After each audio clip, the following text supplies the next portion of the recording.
Good morning viewers, आप सब कैसे हैं। मैं बहुत अच्छा हूँ और होप करता हूँ आप भी बहुत अच्छे होंगे। हाजिर हूँ मैं अपने डॉग्स के साथ में और अपने नए व्लॉग के साथ में।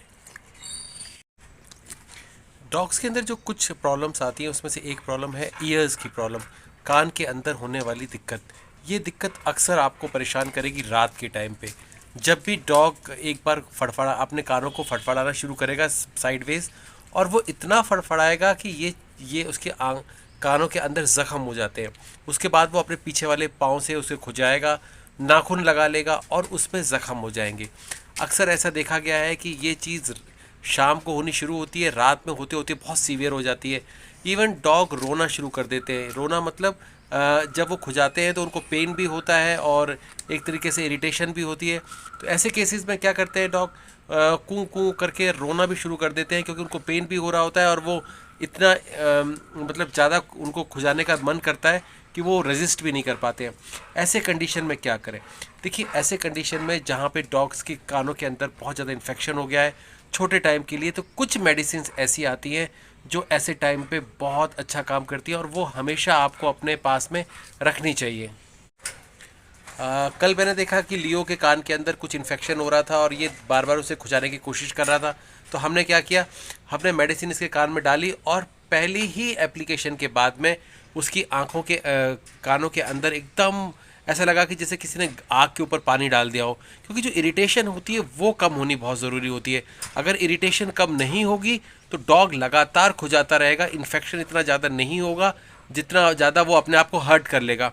हर्ट करने का मतलब ये होता है कि उनको इरिटेशन बर्दाश्त नहीं कर पाते और वो कानों को या तो किसी चीज़ से रगड़ेंगे, घर के चीज़ों से, दीवारों से या किसी और चीज़ से रगड़ेंगे, या फिर पीछे वाले पाँव से उसे खुजाएंगे।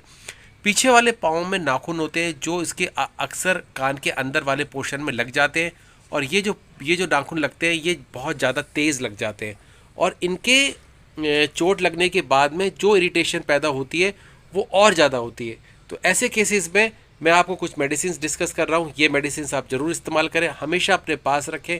मेरे पास बहुत सारी मेडिसिन तो रखे रखे एक्सपायर हो जाती है, लेकिन ये वर्थ होती है। कभी भी डॉग को रात में या कभी भी दिक्कत हो तो ये मेडिसिन आपको इस्तेमाल करनी चाहिए और आपके डॉग का कान बिल्कुल ठीक हो जाएगा। ऐसे डॉग्स जिनके कानों में अक्सर इन्फेक्शन हो जाता है, उसके लिए भी ये आप पहले लगातार लगाएं जब इन्फेक्शन हो रहा हो, और उसके बाद में आप वीकली भी लगा सकते हैं। वीक में 1 से 2 बार। फिर अगर आपको लग रहा है कि नहीं बिल्कुल इन्फेक्शन नहीं हो रहा तो मंथ में एक बार लगा सकते हैं। बाहर वाला पोर्शन है, अगर उसमें स्किन की प्रॉब्लम हो रही है तो आप बेटनोवेट एन क्रीम बहुत ही अच्छी क्रीम है छोटे मोटे फंगल इन्फेक्शंस के लिए। आप उन्हें लगा सकते हैं और उनसे आपको ये मालूम चल जाएगा कि देखिए बाहर का जो जितना भी पोर्शन है उसके अंदर ना आप ऐसी क्रीम लगाइए जो जल्दी से जल्दी रिजल्ट दे। एंटी फंगल क्रीम है, उसमें थोड़े से स्टेरॉइड भी है, तो रिकवरी बहुत फास्ट हो जाती है। और कोशिश कीजिए कि डॉग के कान के अंदर इन्फेक्शन जल्दी जल्दी ना हो, नहीं तो कभी कभी ये बहुत ज़्यादा कॉम्प्लिकेटेड भी हो जाता है। अगर मेडिसिन की बात करें तो ऑटिरिल सबसे अच्छी मेडिसिन है जो मैं यूज़ करता हूँ, और मैं रिकमेंड भी करता हूँ कि आप सबको कि आप भी यूज़ कर सकते हैं। इसके अंदर जो कॉन्स्टिट्यूएंट्स है इस पे ध्यान दीजिए। ये कॉन्स्टिट्यूएंट्स अगर आपको किसी दूसरी मेडिसिन में मिलते हैं तो आप वो भी यूज़ कर सकते हैं। दूसरी मेडिसिन जो इसका सब्स्टिट्यूट सबसे अच्छा है वो है पॉमिसॉल। पॉमिसॉल के अंदर भी सेम कॉन्स्टिट्यूएंट्स हैं जो ऑटिरिल के अंदर होते हैं, तो ये भी काम बहुत अच्छा करती है। इसके अलावा भी बहुत सारी मैन्युफैक्चरिंग कंपनियां हैं मेडिसिन की जो ये सॉल्ट ये सेम कॉम्बिनेशन बना रही है।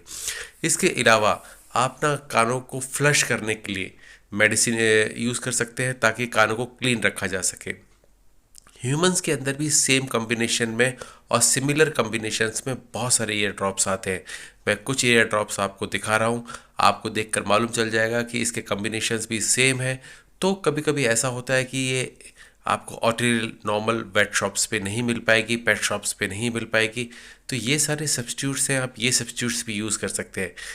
इनका जो कॉम्बिनेशन है वो बिल्कुल सेम है और इनका काम भी बिल्कुल सेम है। तो इसीलिए अगर आपको ऑटिरिल या पॉमिसॉल ना मिले तो आप ये ह्यूमन मेडिसिन जिनका कॉम्बिनेशन सेम है, सिमिलर है।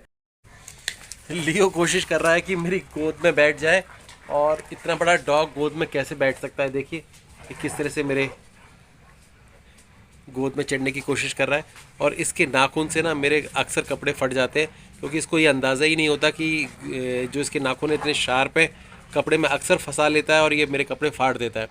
तो कानों के लिए मैं आपको रामायण बताने जा रहा हूँ।